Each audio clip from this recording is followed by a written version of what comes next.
Yeah, it's your boy AG, Jackal Fitness, Corner Man Boxing, here live with the world's famous Eddie Hearn, top promoter. First I of see all, you got a Real Madrid sticker on your phone. yeah, Is that right? it's Yeah, been big a tough Real Madrid fan. Yeah, bad night, huh? Yeah, it's been a tough year, a tough season. Yeah. You know, I support Keylor Navas, the goalkeeper. Yeah. Are you a football supporter? Little bit, yeah. Who do you like?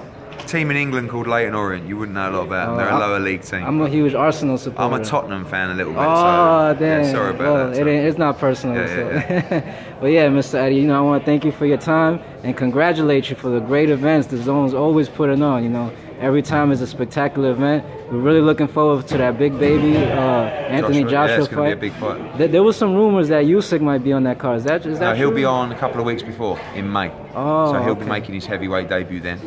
And excited for him to go and make his mark in the division. Absolutely. I just wanted to clarify that. I asked Frank Smith this. He told me the same, but we didn't have much detail. It's true. So, it's yeah. true. Yeah. There you go, guys. But we look forward to seeing Usyk. Absolutely. I wanted to talk to you about something different this time.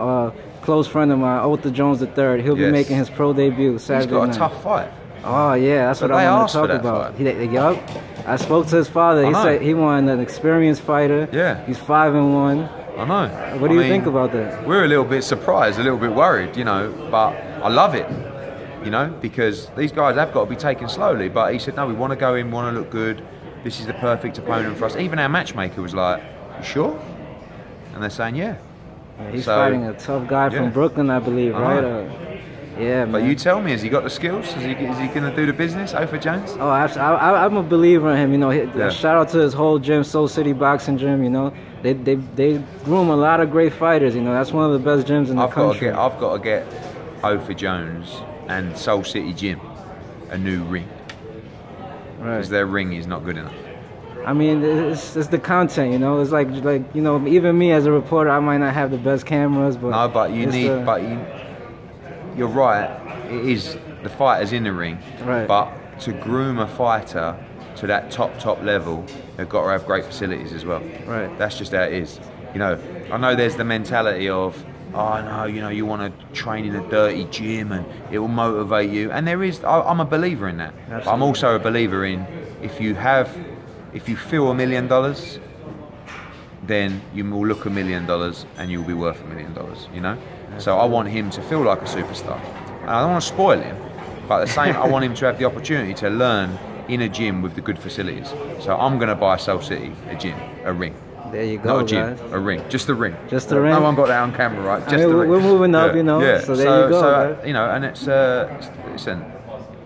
I feel like, you know, I don't know the country well enough because in the UK there's not enough investment in grassroots boxing. Right. So you look at kids like Otha Jones, right? What would Otha Jones be doing with his life without boxing? It's tough to say. It's, you know, he might be dead. It's rough environments in those certain parts of the country. Absolutely, but it's the same in the UK. It's the same all over the world. But the people in power don't recognise that because they don't understand boxing. They don't understand the system and they don't understand these kids. So people like Otha Jones gives hope to kids like that. Absolutely. You know, and shows kids from the street or in trouble growing up. Listen, boxing, it's not about, you don't just have to find boxing to become a world champion. Like, you don't have to go, I'm going to start boxing because I want to become a world champion. Boxing actually gives you the regimental lifestyle, the discipline, the respect that you need to improve as an individual. Absolutely. Right? So, like, you know that Otha Jones, he's a stand-up guy. He's you know, he has discipline. He has respect. Everything. He's hard-working. He has great ethics in life, and boxing has delivered him that. His family as well, but boxing has given him that. Yeah, the whole family is good. Exactly. You gotta look out for his sister, O'Shea Jones. The big brother's gonna be one of the best trainers in the country. So, you know, but people got to realise what boxing gives to these communities. The government's not going to help. Trump ain't going to invest money into boxing, is he? You know, the local states aren't going to commit money to boxing. So it's up to people like us, you know, maybe networks and platforms to say, look, we need to help out the grassroots gyms to provide opportunities for young fighters. Absolutely. At the moment, we have a massive problem in the UK with knife crime, right? Boxing, you know, kids that are in boxing club, they don't get into trouble. The odd one do, but generally, they're good kids. Boxing makes them good kids. Absolutely. You know? I interviewed on Brian Castano yesterday. He has the same issue in Argentina, and he said 1 more hour in the gym is 1 less hour on the streets. Exactly. So that's a good saying. Yeah. So cool. I mean, I just gained so much more respect. I already had, but so much more what you just told me. How you want to help out these inner city communities and gyms to keep kids off the street. And I think that's a real positive message. It's very difficult to do it because you got kids making a lot of money going out there selling drugs, getting up to no. But you know they've got to know this is a short lifespan doing things like that, and it don't end well.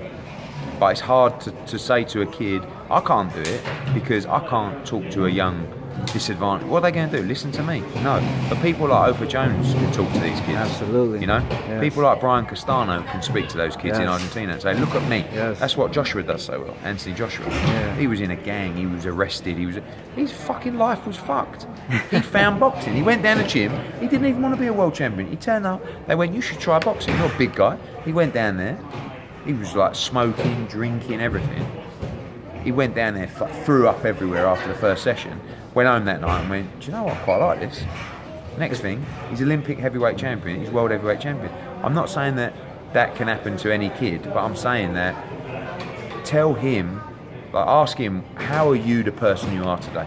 He will say, boxing. Right. So that, he said it just gave me something to focus on. Do you know what I mean? Gave me that regimental lifestyle of, you've got to go to the gym twice a day. You couldn't sit on a corner smoking and fucking being up till 4 o'clock in the morning. People don't realise what boxing can do for kids in the community. Yeah, it's amazing when you think it gives them a new lifeline, pretty much a new family within the gym. You know? Yeah, absolutely. Yeah. So yeah, hey, that was awesome. That was a great conversation with you, Mr. Eddie. I really appreciate that. Speak to you soon. We look forward to seeing you this Saturday night. We'll be out there covering the event. Look forward to it. Big shout out to Matchroom Boxing USA, The Zone, Sky Sports, everybody out there. We appreciate you guys. Keep putting on the great events. Thank you so much, Mr. Eddie.